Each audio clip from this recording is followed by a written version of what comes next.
Kia ora, I'm Sherry Kinnear and these are the latest New Zealand Herald headlines. The government will discuss New Zealand's next steps in the fight against COVID-19 today. Pressure on the health system will be top of ministers' minds when they weigh up whether to shift from red to orange, cutting loose indoor gathering restrictions.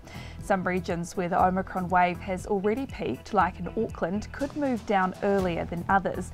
But Auckland University epidemiologist Rod Jackson believes it's too soon to ease restrictions for the whole country. We're still in the middle of the outbreak. Hopefully we're over the peak, but there will be as many cases on the way down as there were on the way up. A multi-million-dollar bite for the builders of Transmission Gully. The contractors of the new $1.25 billion motorway are being fined around $26 million.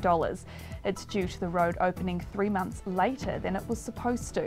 The fines that are in the form of liquidated damages are part of a settlement agreed to by the motorway's public-private partnership and its contractors.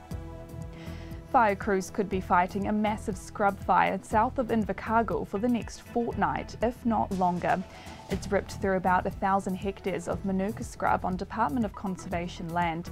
Incident Controller Mark Marwini says they're very worried about the forecast, with easterly gusts of up to 45 knots predicted this afternoon. We'll have a whole edge of fire that could be exposed to that wind, so there's been a lot of work gone into focusing on that edge. Ground crews, helicopters, really trying to get it as cold and as damp as we can.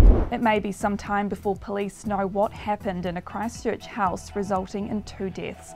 Emergency services were called to the house on Eyre Street in Riccarton just before 6 on Saturday night, finding a man and woman dead in different rooms. Police say they're not seeking anyone else in connection with the deaths, but they're also not in a position to give any further details over the identity of the 2 people or how they died. Specialist police, including forensic teams, are expected to remain at the scene today. In world news, Russia may be forced to pay for the havoc it's wreaked on Ukraine. Ukrainian troops have recaptured the entire Kiev region after Russian forces moved back in a bid to build trust for peace talks.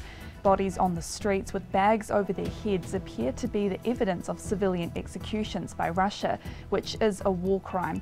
Law experts say as part of negotiations, Russia may need to pay for the physical damage caused by the invasion.